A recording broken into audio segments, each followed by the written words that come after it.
Good evening, everybody. My name is Alan Whiteside, and I am a professor from the Balsillie School in Waterloo, Canada. I'm also an emeritus professor from the University of KwaZulu-Natal in South Africa. I began my working career looking at HIV and AIDS, and I honestly thought it would be all I needed to think about in terms of major health challenges. Well, I was wrong. At the beginning of this year, a new disease appeared from China. Like HIV and AIDS, it's zoonotic. It's spread from animals to human beings.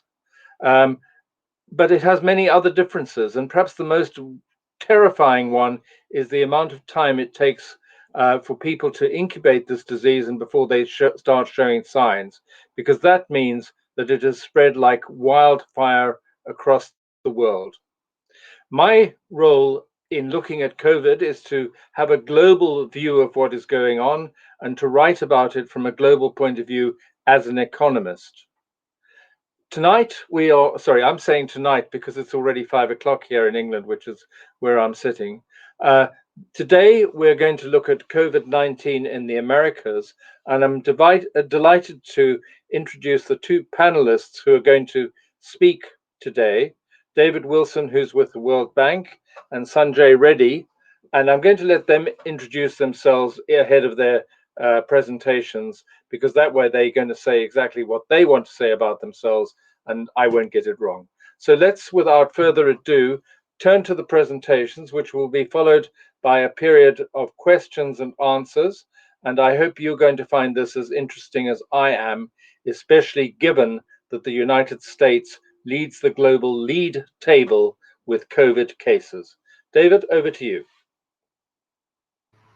Thank you very much indeed, Alan, and thanks to Alan and IPAC for organizing this and inviting me to contribute. I'm going to do a brief overview, and then we'll look in more detail in the economics in subsequent presentations. I think we'd all agree that lockdowns have had mixed successes globally. Sometimes they've undoubtedly succeeded, sometimes they haven't, and the Americas illustrate this really well, because countries like Peru and Argentina have had some of the longest lockdowns in the world, as have countries like South Africa. And it has contributed, but it hasn't stemmed the overall epidemic. And we have seen that countries with large COVID epidemics have experienced steep GDP declines. And this is Q2 GDP declines for 2020. And South Africa, the 50% decline, leads the world. But you'll see many countries in the Americas, including Peru, Mexico, Chile, and the US itself, figure prominently in this table. But I think what's unique and disturbing about COVID is its impact on jobs and equality. And just illustrate this by looking at the last four recessions, including the COVID crisis. And in each previous recession, we saw an approximately equal recovery in jobs in different income quintiles. But in COVID, we've seen that the highest 25% are already earning more now than before the pandemic, and the lowest 25% are earning at least 30% less. So this is the most unequal recession we've ever had, and that's perhaps the most terrifying aspect of it. Let me turn to, I think, something which is changing the equation, and that's the emergence of new variants of concern. And I'd like to begin to illustrate this with reference to Portugal, that now has a majority of the UK variant of concern. And as you'll see, its epidemic takeoff has now been vertical. That's the bad news, but I can also share somewhat more mixed news in the next slide. And that is, if we look at Ireland and the UK, when they experienced the new variant, their epidemics, particularly Ireland's, went vertical. I don't think we've ever seen an epidemiological curve like Ireland's. But then, fortunately, very large-scale lockdowns have helped to curb even the new variant, but at an ever-mounting economic cost, which may be unavoidable given the ferocity of the new variant, but must still be noted. And if we look at what's called the UK variant, the N501Y, we'll see how widely it's spread throughout the world. And its absence in Africa almost certainly reflects limited genomic surveillance. And indeed, The reason it was detected in the UK reflects the UK's genomic surveillance. In December, for example, the UK gene sequenced 3,800 genomes, and over the same period, the much larger US gene sequenced 37 genomes. And to date, the UK has gene sequenced over 206,000 cases. That's over half of the global genomic total. And I would underscore that genomic surveillance is going to be essential as we go forward. And we now know that the UK variant is at least 50% more transmissible, and we believe, with increasingly good evidence, that it may be 30% more severe. And it really underscores the extraordinary importance of vaccinations. If we move to South Africa and look at the South African variant, which is also a tribute to South Africa's Genomic Surveillance Consortium, led by Professor De Oliveira at Alan's alma mater, the University of KwaZulu-Natal, we see the South African variant is now dominant in South Africa and has ignited epidemics in parts of Southern and East Africa that were spared in the first wave. And so we see not only South Africa, but also Eswatini, Lesotho, Botswana, Zimbabwe, and Tanzania experience ferocious epidemics. And South Africa has over 5,000 health workers infected, many in the last few months, and its hospitals are beyond capacity. And we believe the South African variant is also at least 50% more transmissible, and we don't yet know whether it's more severe. It is the variant which currently concerns us most because its spike protein changes are already eluding monoclonal and polyclonal antibodies and start to suggest antigenic drift towards future vaccine escape. But the good news is we know that existing vaccines still work against this variant. And the serendipitous good news is Johnson & Johnson will report their South African clinical trial in the coming days. And unbeknown to them, they're actually developing a trial against the new variant because at least 70% of their cases are likely to be the new variant. So vaccines still work, albeit less so, but we must be increasingly prepared for the need to adapt vaccines, which we can do more easily with the mRNA vaccines than others. Briefly, the Brazil variant, which has been detected in Europe, Japan, and Korea, and which has really prompted a ferocious third wave in Manaus in Amazonia and elsewhere in Brazil. And we know less about this variant so far.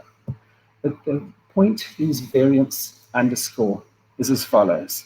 We have very little choice but to revert to lockdowns. Europe thought they'd seen the last of their lockdowns.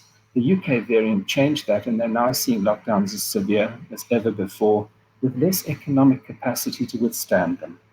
And we've also seen countries change their vaccination strategies. In the UK's instance, from a 40% target to a close to 100% adult target in response to the new variants.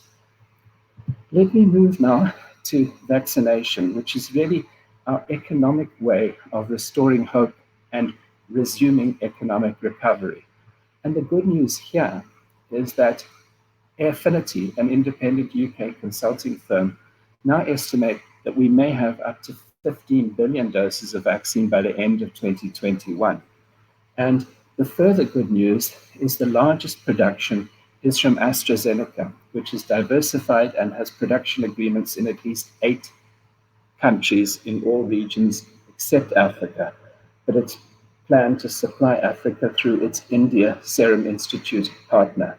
The further good news is the second largest candidate is Novavax, a very promising subprotein unit vaccine, which had the best phase 2 results and promises sterilizing immunity, and has a normal cold chain, as do AstraZeneca.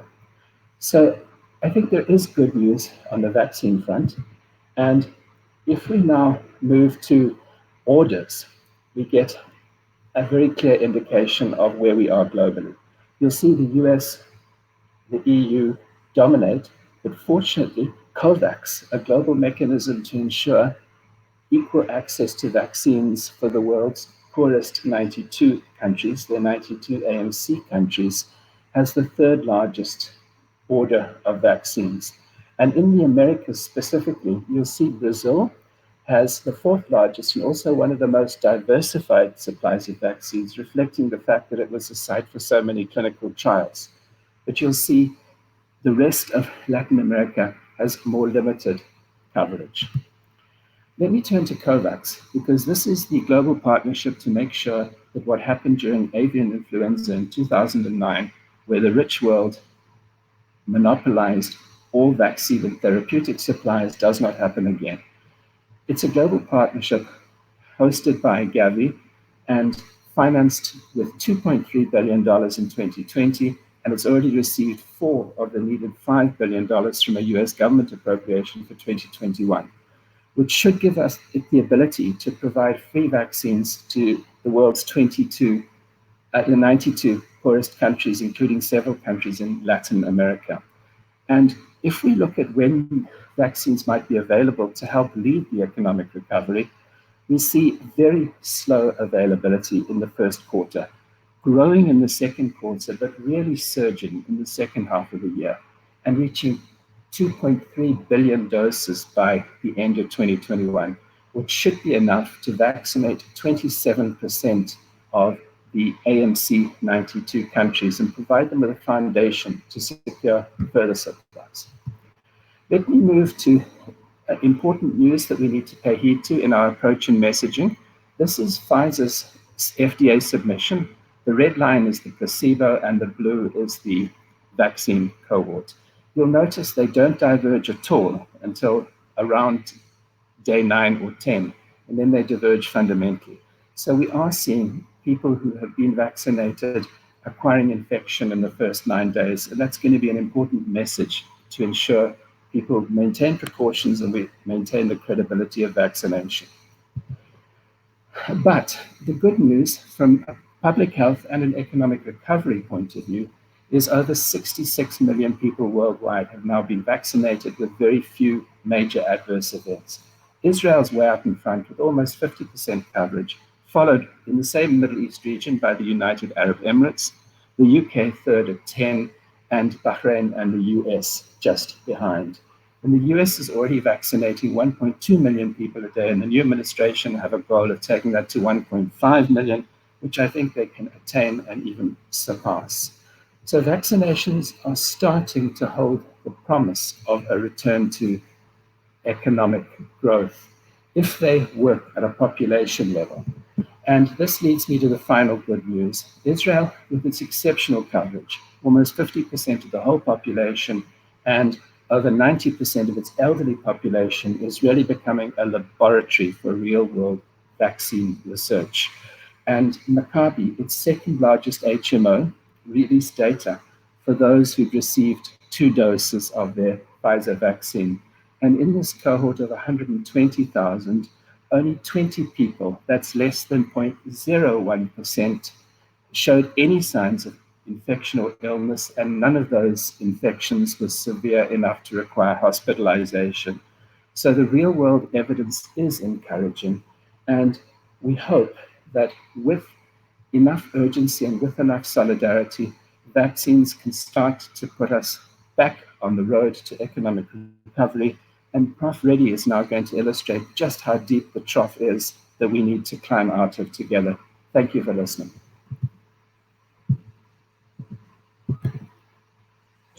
Thank you very much, David. Much appreciated. And I should say, and I repeat this, thank you very much to IAPAC for putting this on. It really is an important conversation. I have many questions for you, David. I'm sure the audience will as well. But without further ado, let's turn to Sanjay for his presentation.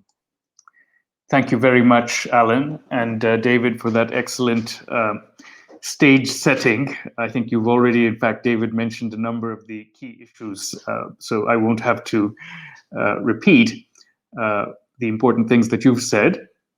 I will try to give a little bit of an overview of the health and economic interlinkages and what we know about them so far, and to the extent possible, also give a bit of a window on the Americas, since that's the focus of the panel. Next slide, please. One question I think that we could begin with is that of what ought to be the goal, or what is the goal of policy making in this area? And I think one of the issues that has loomed large is that many of the interconnections which ought to have been taken into account have not perhaps been adequately taken into account in policymaking.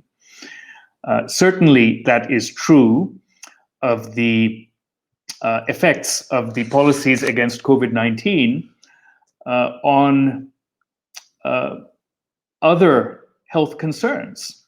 If one looks at the early epidemiological studies which were done on this, they were very forward, very straightforward in noting that they had not taken account of effects on diseases or sources of mortality and morbidity other than COVID-19.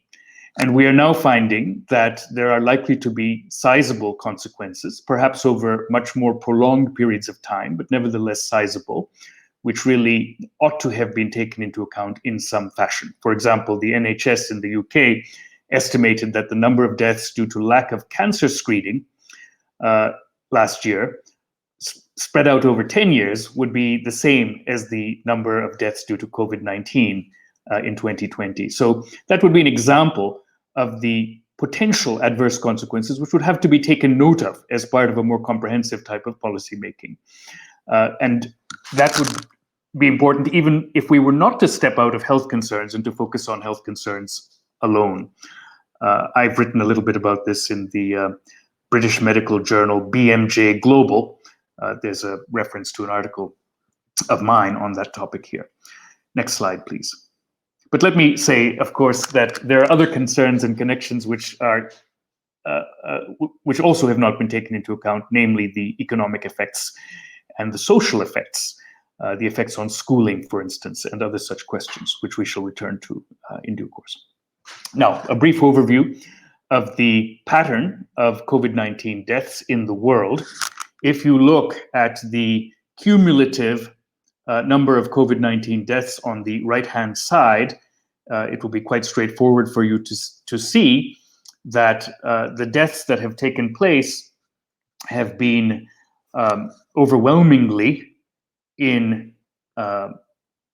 the Americas and in Europe. And in fact, the deaths in North America and in Europe together make up more than half of the COVID-19 deaths that have taken place, even though their combined share of the world population is roughly 20%. And the Americas by themselves make up a very large proportion of the cumulative deaths from COVID-19. Next slide, please. Now, one thing that we could do is to ask the question, is there any relationship between the per capita income of countries and the cumulative deaths that have taken place due to or attributed to, I should say, COVID-19? And a very interesting fact is that at any given level of income one chooses, there's a wide range of variation in the number of COVID-19 deaths per million. And this suggests that countries with similar resources may be doing very different things and having very different consequences as a result. But of course, there may be a range of factors which play a role that are not changeable by policy, at least not in the short run. Next slide. Here we have the same picture for the Americas. You can see that within the Americas, again, there's very wide variation. And as Alan mentioned, the United States is near the top in terms of confirmed COVID-19 deaths per million. That was also what we were looking at before, by the way. Okay, next slide. All right, now one of the reasons we might expect that this could be the case is, of course, that age structures vary from region to region in the world. In Europe and in North America, the proportion of the population that's over the age of 65 is about 17%, whereas that proportion is much lower elsewhere. In sub-Saharan Africa, it's only 3%. In South Asia, it's around 5%. In Latin America, it's around 10%, roughly. So you have very wide variations in the age structure of the population, which would create differential vulnerabilities, given the fact that this disease is one that very much is very much more risky for older people. Next slide, please. Okay. Now, something that has been much debated by specialists in this area is the question of what is the mortality risk, which is attributable to the disease. And one way of measuring that is in terms of the case fatality ratio, the proportion of cases that result in fatalities. And of course, there are diverse measurement issues which are present here, as well as real differences perhaps in how cases are being handled, which may lead to different mortality rates. But again, just to take a first cut at this, it's interesting to note that there's quite considerable variation in the case fatality ratios. That's the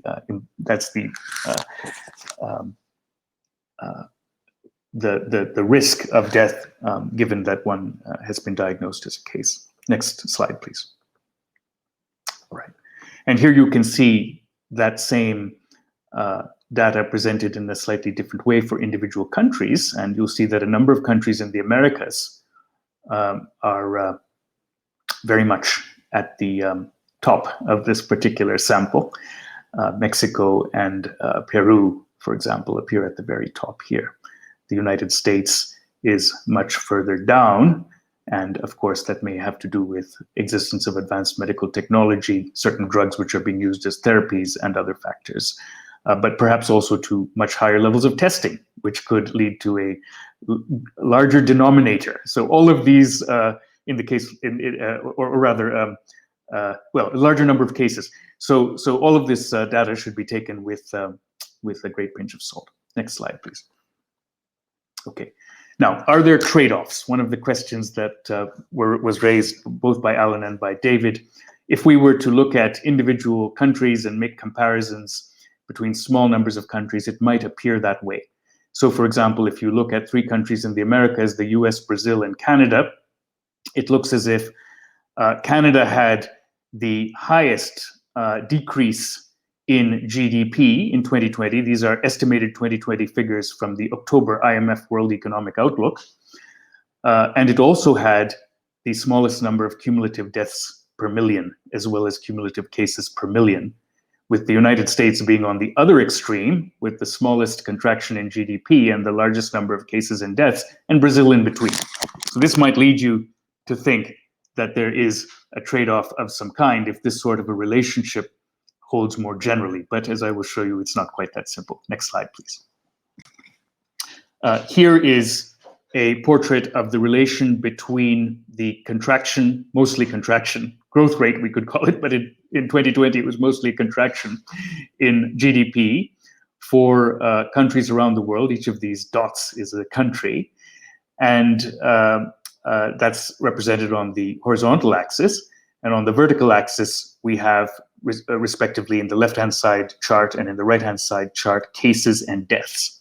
And you can see that in both cases, there's a roughly similar pattern, which is that it doesn't look as if there's a clear-cut relationship between the two, at least not one that's significant in magnitude, and you have quite a lot of variation. In other words, for countries which have the same contraction in GDP, you have a wide variation in the number of cases or deaths per million, and obversely, for countries with the same number of cases or deaths per million, you have a wide variation in the amount of contraction in GDP. So this suggests that there's not much of a trade-off at all. And indeed, if you do a more formal exercise and do a statistical analysis or regression analysis, you'll find that there is a relationship which is somewhat significant, but very weak in magnitude. There is a very, very, very slight slope to this nearly vertical line. Next slide, please. And here we have the same picture for the Americas, again showing no obvious relationship. It would be rather, I think, foolhardy to assume, at least on the basis of comparing these two variables, that there is a strong relationship, which is just to underline the point that it's not clear at all that there has to be a trade-off. And instead, what we ought to try to understand are the sources of the variation which allow countries to have had smaller economic contractions with the same number of deaths, right, or cases. Or putting it another way, to have a smaller number of cases and deaths for the same economic contraction. Next slide, please. Here we have Asia-Pacific region, which is looking somewhat more favorable than the Americas in the sense that the number of cases and deaths you can see is on the whole lower those dots are closer to the bottom. Next slide, please. Okay, now we already heard and saw a fascinating slide from David about how unemployment has differentially affected different groups of people, with lower wage workers being much more severely adversely affected by unemployment due to the policies adopted against COVID-19. I think that's really important to keep in mind for what I'm about to, while looking at what I'm about to discuss, which is that in terms of the aggregate numbers, it looks as if the unemployment picture isn't that bad. Yes, there was a very severe spike for a few months between January and May or so, but since then there has been, and this is for the United States, but you can find similar pictures in a number of other countries, quite a substantial recovery in employment, with unemployment seeming to, for the moment at least, plateau at a level which is elevated as compared to the recent historical level and trend, but not greatly, arguably. Certainly it's not Great Depression levels of unemployment, as some have been suggesting. So looking at this alone, you might think, well, it's not that bad.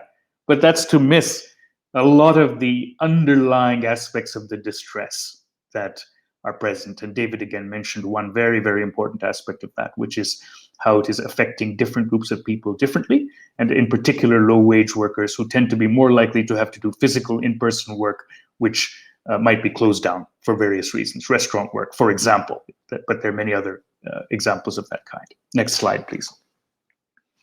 And here is the slide for Canada. You can see a rather similar pattern for Canada. Next slide. Okay, what has made the difference? Going back to or recollecting the scatter plots which I showed you, which brought out that there was a wide variation in the economic price that countries had paid, even with the same health outcomes. What has made the difference? That's my next question. Next slide, please. Now here we have a picture which shows us the magnitude as a percentage of GDP of the fiscal stimulus packages which different countries, G20 countries in this case, have adopted as a share of GDP. This was as of October 2020, but all of this is fast moving. The United States, for example, is launching now a much more sizable relief package. But you can see that countries vary greatly in terms of the size of the relief packages they have adopted. And some of the countries which we looked at before, which seemed in aggregate terms to have not done so badly, at least in terms of unemployment, although they have experienced adverse economic effects, or economic growth for that matter, such as the United States, Canada, and Brazil, had among the more sizable stimulus packages. Next slide, please. Okay. This is my last slide. Here I'd like to speak a little bit more conceptually about how we might think about what the alternatives are. I think that aggregate measures, macroeconomic measures such as fiscal stimulus, even when they have injected cash into the pockets of people, although they have made a difference, have not perhaps made as much of a difference as they could have done. And one of the perspectives that I have been trying to advance since early on in this crisis is that we should, as much as possible, embrace what I've referred to as smart policies. Other people have called these by other names. But the essence of a smart policy is to minimize risks and harms in terms of health without obstructing everyday activities to the extent possible. And we can think of many, many different versions of this from, I won't go into the long list of possibilities here, but from accustomed ideas such as much more comprehensive testing as an accompaniment to particular kinds of activities so as to allow them to occur, to take place at all, to more specialized measures which provide economic incentives and supports for people to enable them to undertake desired behaviors. For example, in New York City, where I live, the city is now offering, it wasn't, I don't think, at the very beginning, but it is now offering to pay for hotel quarantine for people who require quarantine, which is a very elementary kind of a step which a government can take in order to enable people to quarantine themselves, people who might not otherwise be able to do so financially or may find that the financial cost is a disincentive. There are various ways one can theorize it, but the essence is let's remove the obstacles which prevent people from doing what it is that's desired of them, and let's also encourage them in different ways. And I would argue that the financial cost of such smart policies is truly trivial compared to the cost that we are actually paying through undifferentiated, broad-based, generalized measures, such as overly sweeping forms of lockdown. And I would put a little bit of the blame on some of the early modelers, such as the Imperial College Group of Neil Ferguson, who I would say had a bit of a lack of imagination in terms of how they thought about the available policies, focusing inordinately, almost singularly, on the idea of generalized lockdowns and not considering the broader range of policy options. But now that we're 1 year into the crisis, we can see that almost 1 year, that countries are and jurisdictions are innovating in these ways. But a lot of the time they're speaking prose without knowing it. They're not necessarily thinking about what they're doing in these terms, about providing focused, targeted measures that will allow others, to the extent possible, to go about their business, or indeed allow the affected people to go about their business. And where they cannot go about their business, by such as people who ought to be in quarantine, they should be enabled and encouraged to do that. I think that the cost-benefit analysis is absolutely overwhelming in this respect. I've not spoken about vaccines, but I'm conscious of the time, so let me end here, and we can certainly talk about that more. I'd be very happy to enter that discussion. It's also something I've been thinking and writing about. I was very glad to see David's slide about the magnitude of the prospective production of vaccines in the coming year. I think that will be very important if it does indeed actually take place. But I think no country has yet found the right formula, and this is something that's quite damning, really. I don't think that countries had anticipated this scenario, nor have had groups of countries such as the European Union. And we have also, of course, lacked the framework of global cooperation to adequately deal with it. Let me end there, and thank you so much. Thank you very much, both of you.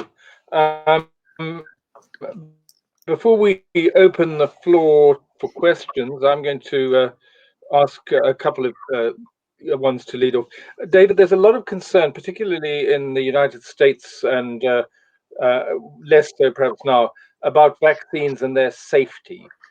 I'm sure our audience would love you to just spend a minute or two addressing that, because, as you know, there are rumors swirling through the internet about many adverse effects. So perhaps you could just talk about vaccines, vaccine safety and vaccine effectiveness for a moment.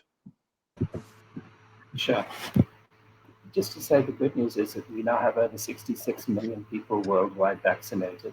And in general, the large-scale vaccinations support the earlier results, showing the vaccines are safe. And the vaccines will cause mild side effects, and they're generally considered to be more severe than flu, for example, but less severe than shingles. And that's really to be expected because it's an indication that the vaccine is doing its work. Having said that, there have been some episodes of anaphylactic reactions, which the US and the UK have now developed protocols to manage, and they've done so successfully. I think one point to underscore about these vaccines is people feel that because they were developed very hastily, they must have been rushed and corners cut. And that's actually not true. They were developed hastily because of major scientific improvements and also because of major investments. And to illustrate the point, on 11 January this year, we had the first anniversary of the gene sequencing of the virus on 11 January 2020. And that the virus was gene sequenced in a matter of days. And a decade or so earlier, it would have taken us years to do. On the basis of that gene sequencing, Moderna were able to develop an mRNA vaccine template within 2 days. and then put it into testing. So improvements in gene sequencing, improvements in mRNA technology have allowed us to move more quickly. And the general rule in vaccinations is the first vaccines that come along aren't usually the best. And in that regard, it's just extraordinary. The first two vaccines that were approved, Pfizer and Moderna, each had a 95% efficacy, unprecedented. And so I think it's really important for us to emphasize that these are carefully developed, safe classes of vaccines, and that have shown enormous efficacy. And when you weigh the added risks of contracting a new variant of concern, such as the UK and South African variant, more transmissible, probably more severe, against vaccination, and vaccines are a godsend in comparison, and I think we need to emphasize that. Thank you. Thank you very much for that, David. Sanjay, let me turn to you for a moment, and I'm going to be really low tech, and I'm going to hold up what I believe is the way that people thought the economic consequences would be felt. There was one group who said there would be a V, where we just go down and go up. And then slightly more optimistically, people said there'd be a U. We go down and trog along the bottom for a while, and then we go up. And now this is pretty much what you were talking about, the K effect, where we go down as an economy, and then some people really do go up, and the rest of us go down again. Does that fit in with the thinking of where we are at the moment? And can you please give us some time? I mean, I'm asking you the impossible here, and I know it. Can you give us some time frames? Well, Alan, as you know, no economist who wants to preserve a degree of reputation would be so bold as to offer very specific projections and timeframes. So I might have to demur about that. But I quite agree with you about the K-shaped nature of the experience that is taking place. I think the FT decided that letter-shaped recovery was its concept of the year because of this discussion on different letter shapes and economies. But rather more seriously and going more deeply into it, I would say that some people have borne the brunt of measures which are meant to protect other people, or maybe they themselves, but there have been disproportionate burdens which have been experienced. And these burdens have been imposed in the name of the social good. And I think, therefore, it is only ethically proper that there also ought to be a societal effort to compensate people adequately for experiencing those particular burdens in the way that they have. One can also give an efficiency-based argument, as I was doing implicitly earlier, that enabling people to soldier on in such circumstances is very, very important to bringing about the desired results. There's an externality involved in economic terminology. If one wants people to stay home, who live with elderly relatives, let us say, who happen to be working, then one should pay them for that. Or one should give them the ability to live elsewhere so that their elderly relatives do not have to face the risk of interacting with them when they come home from work, to take an example. So I think there are lots and lots of imaginative policies which could be implemented, which would, from this ethical point of view, as well as from an efficiency point of view, do better than the broad-based ones which we have. But the distributional aspect is absolutely crucial to understanding why that is so. So is it K-shaped? Broadly speaking, it would seem, yes. I'm not sure how steep the upper arm of the K is, because I think even those people who have been affected less have in some instances still experienced some harms and disadvantages, including economic ones. Okay, we have a question from the audience. Should businesses be allowed to innovate on sanitation and social distancing in order to remain open, even if it's not 100% based on public health science? because some economy is better than no economy. Let's start with you on that one, Sanjay, and then we'll turn to David. Well, I'm not sure that every individual business should be allowed to propose its own rules, but I think that policies should be more flexible than they have been, and they should be more oriented toward learning from the available science and incorporating that learning than they have been. And I'll give one example. I'm not a medical scientist, but my understanding, and others can speak to this, is that we are learning more and more that the role of transmission through surfaces and through touch in this disease is insignificant.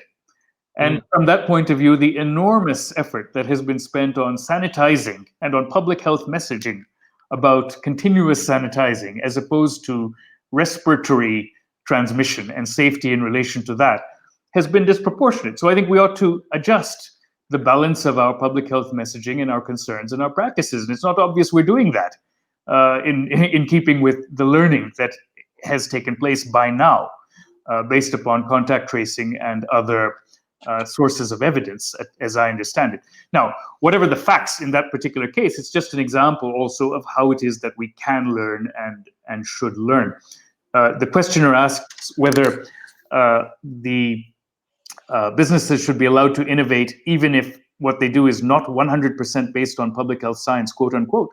Well, nothing is 100% based on science. There's judgment in this domain. There's judgment involved. And I think that's one of the things that's been obscured when politicians, and I'm very sympathetic to their predicament here, but when politicians such as Boris Johnson or Justin Trudeau or Joe Biden say, and I think all of them have said this at different points, that they will defer to the scientists, they're also, I think, to some extent, avoiding their responsibility as politicians, because the scientists, the epidemiologists, the modelers can tell them what are the trade-offs involved, what are the different possibilities, but they cannot tell them what are the right ones, the right trade-offs to make. And I think that it is up to politicians to have the buck stop there in that respect, and to recognize that's a societal decision which requires weighing values and weighing risks according to the values one has. And not just knowing what the likely impact of different choices is. Thank you. Thank you, IPAC audience. I hope you're enjoying this as much as I am. I'm reminded of John Maynard Keynes's quote, "When the facts change, I change my mind. What do you do?" And I think there's one truth in this epidemic, is that the facts have been accumulating. And as you say, quite rightly, why are we running around sanitizing surfaces in schools when we don't see a huge benefit from that? David, do you want to chip in on this? Thank you. Sanjay has given me a marvelous platform to agree. I think that one of the least helpful phrases is follow the science. Of course we should. But there are multiple scientific perspectives. And normally when people follow the science, they say follow their sliver of science, which is undoubtedly true, but doesn't deal with the wider trade-offs. And if you look at Africa, for example, it's almost certainly true now that more people have become ill or died as a result of the disruption to other health services than COVID itself. That doesn't mean we should ignore COVID. It means that the science and the policy choices underpinning the science are invariably more complex than an individual epidemiologist or immunologist or modeler can easily countenance. And ultimately, it's going to be integrating different pieces of science and evidence and making policy choices, which is the political realm. So I very much agree. On Jorge's excellent question, I suspect we are saying the same things, but framing it slightly differently. And I would answer your question by saying I think that what we do should, as small businesses, should 100% flow from public health science, but we can be more innovative about how we apply it. And we've already had a nice example from Sanjay. I would keep hand sanitizing, but I profoundly agree that respiratory transmission is more important. And I don't think we're nearly quick enough to get ahead of this by taking everything outdoors when we had an opportunity in the spring and summer. And we know so much more about the safety of outdoors. In Europe, schools have resumed by doing this. And this is simply one example of where you can go further with the science. But on your point about businesses, I would like to link it to an earlier point and say that alongside the growth in inequality through the preservation and enhancement of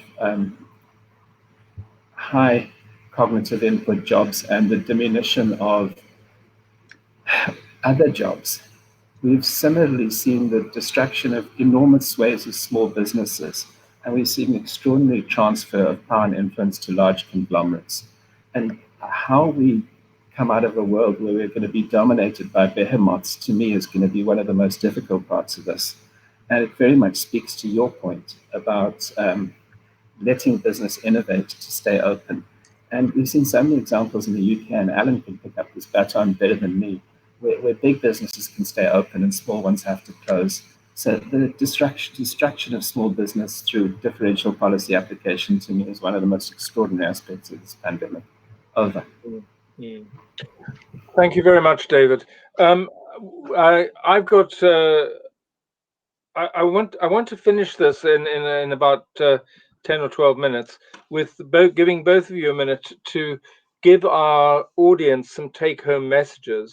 And I particularly want you to do something which is not normally done, which is to try and suggest to them some of the things that they can or should be doing, whether it's economic or personal or practical.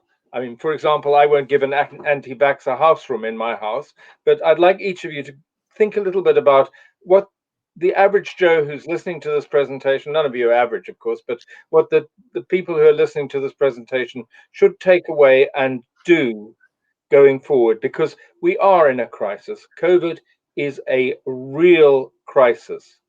And to give you just one example of that, if any of you travel, I think the chances of you ever flying in a 747 again are nil. They're gone. They have left the skies and will not be flying overhead in our lifetimes. Well, obviously they won't be flying again, because there is just travel is going to change. So, David, what's the biggest impact you've seen of this epidemic on your life personally? And I'll come back to you at the end of the session for what you think people should do personally and individually. I mean, in Canada, I think that I am definitely part of the group that have prospered as a result of COVID. I mean, I lead our World Bank's work on it. I've been able to engage with the epidemic. I've been able to contribute. But as an organization of 12,000 employees in a few buildings in Washington, I've also worked at home for over a year. And we have the infrastructure to be able to do that.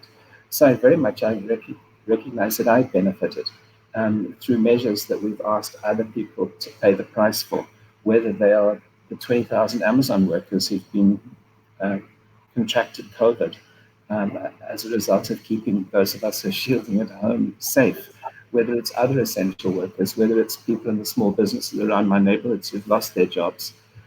So my own personal impact is undoubtedly, as someone who has benefited from this pandemic, in terms of my ability to continue to work and to do so intensively, but under easy circumstances.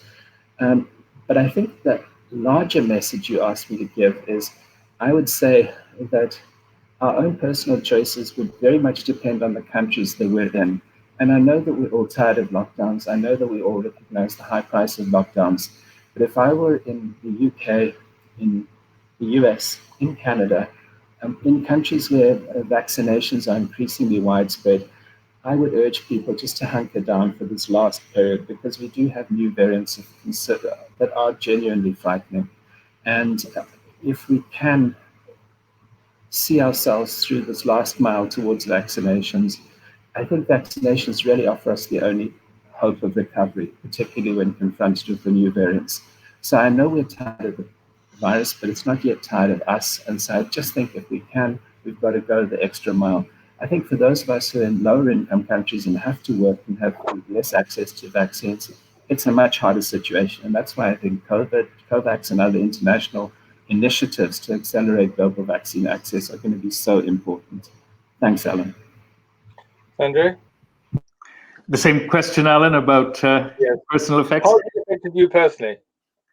Well, like David, I have been relatively privileged in one sense. I've been able to continue my work, to teach online, for instance, to engage in discussions of this kind, to write about the issue and so forth. not experienced much economic hardship. Even our university did actually have a pay cut as a result of the tuition decrease, which they expected. They didn't realize that adverse outcome as much as was expected, but they did expect it. And they did implement that measure. So there was some effect, but it wasn't certainly so severe as to cause really deep cause for complaint on my part. But I am very concerned about the social and economic consequences everywhere. In New York City, where I live, in India, the country of my birth, to which I maintain many links. In other countries, I can't visit my mother, who lives in Canada, because of various complexities. There are many, many forms of social harm which are being generated for all kinds of people. The effect on schooling is something that concerns me deeply. I think that many small businesses will not come through this, as David mentioned. I think that's ethically very, very hard to sustain. And I think that much more targeted support for those who are adversely affected in such a way is absolutely needed. Again, both from an equity or ethical and from an efficiency standpoint. Because once those businesses close down, you have what economists call hysteresis. You have a permanent loss of output, and you may not have a recovery. Of course, there may ever of those sites of production. Of course, there may well be beneficiaries, as David also pointed to. We know that some of the large online companies providing services of various kinds, such as Amazon and Netflix, have boomed in the course of this pandemic for very obvious reasons. So I think that we need to be much more honest about this aspect of the distributional burdens. We need to be much more imaginative about how it is that we address them. I think that ordinary people have a right to question and should question some of these choices, and should also be authorized to raise questions about the science, because the truth is that we don't know everything about the science in the way that the public health messaging has sometimes propounded. I understand why those who are in charge of public health want to give unambiguous messages, but I also think that there's an element of dishonesty in denying ambiguity that really does exist in the science. And I won't give specific examples, but I'm sure you can guess what they are, or some of the examples that might be proposed, where actually, we may have reason to think that certain measures will be helpful, but our reasons to think they're helpful are not the same as having a bunch of clinical trials and knockdown evidence to that effect. We shouldn't pretend that that's the case. So I'd like ordinary people, maybe this shades into your other question as well, I'd like ordinary people to be much more engaged in this debate. I know that we live in an era of false information, but I think the response to bad reasoning and bad evidence is more reasoning and more evidence. Maybe I'm too simplistic in thinking that that's so. I have been a proponent of what's called the people's vaccine. I'm not absolutely convinced that COVAX is working or will work. I understand that the intentions are good, but I think it's been inadequately supported financially. And we can see that in the hoarding that rich countries have done of vaccines, because with their right hand, they're buying up vaccines, and with their left hand, they're supporting COVAX rather inadequately.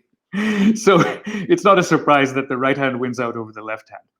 And I actually think that in this case, we should pay off the companies for the excellent research and development they have done, in many cases based on, of course, long histories of public support for underlying science.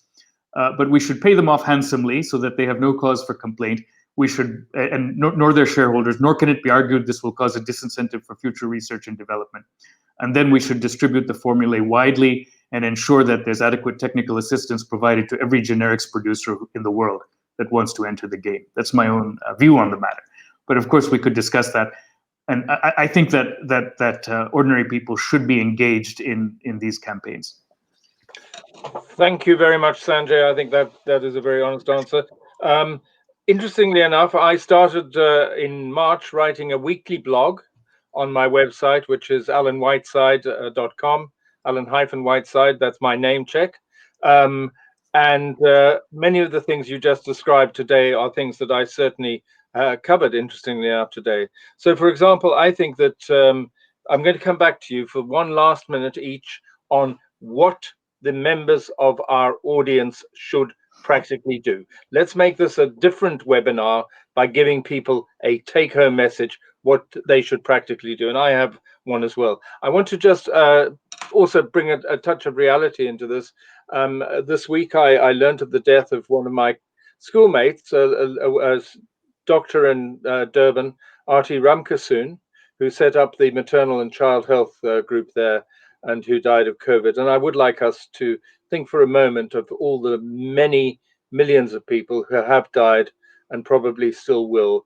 And for me, Artie Ramkasoon, rest in peace. We will miss you very, very much. So that's just a check of the reality of the horror of what we're going through. So what should we do individually when we put our mics away and go away from this webinar? And I'll give you my take home, which is I shop local. I could go to Asda, but I'll go to the local market and I'll buy my fresh food and veg there. It may cost a little bit more, but that's my answer, my practical answer. And even better, I cycle down, which does me good to get to the local market to buy fruit and veg. That's my take-home message. Support local where you can. David? That's a great message, Alan. I would say to those of us who are privileged enough to live in countries where vaccines are imminent, redouble our precautions over the next few months. N95 masks, shorter shopping periods, even in independent shops, Alan, and maintaining maximum measures until we can be fortunate enough to be vaccinated. But then I think beyond that, thinking very hard about how we reverse the damage we've spoken about, the growth of inequality, the damage to small businesses, because if we don't, we're going to really live in a behemoth world. Thank you. It's a wonderful question you ask, Alan, and I'm not sure I have as thoughtful things to say as both of you. But let me just note that people have behaved in this crisis in a remarkable fashion. They've been very pro-social, much more than one might have anticipated. You know, in Neil Ferguson's models, he assumed compliance of about 2/3 with public health demands. And actually, the compliance has been much higher in the United States. At an earlier stage, it was estimated at being 95% with social distancing requirements, for instance. So I think that that there's an enormous reservoir of goodwill. People have enlightened self-interest, but they also have concern for others in a way that we economists and maybe epidemiologists don't always realize. So that is, to me, very important basis for whatever is proposed to individuals. And I would say there are a lot of people out there who are lonely and who are suffering in different ways. And there are so many things we can do at the community level, not only via our computers, but also maybe in person, such as you're walking to the nearby shop, that would help to combat some of these things. But I also think that we have to not just take everything on trust. I'm not embracing skepticism of an extreme kind, but I think there has to be a healthy balance of different kinds of goals which are pursued, and governments should be asked to make clearer how it is that they're doing that balancing. For instance, the health trade-offs, which I mentioned. I have not yet seen a good paper from an official source which outlines what is the policy framework for health trade-offs. And specialists like us are engaged in that, but ordinary people should be too. You know, what are their local hospitals or doctors doing? People are not going to doctors because they're afraid, and that's in turn a source of potential damage to health. So I think people should reach out to their neighbors and encourage rational discussions, but also make empathetic connections. And maybe that's a bit weak-kneed, but that's what I can come up with right now. Oh, that's perfect. Thank you so much for that.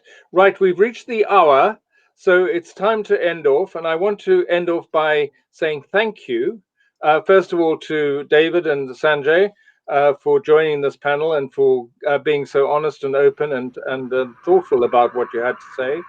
I want to say thank you to IAPAC, who made it happen. And I want to say thank you to the technical team who are in the background there, who actually have done a wonderful job. So thank you, Megan, and thank you, Zach, for your input into this this evening. And I think that's it. Thank you. Thank you so much, Alan. David. Thank you. Thank you, colleagues. Thank you, Sanjay. And thank you, IAPAC.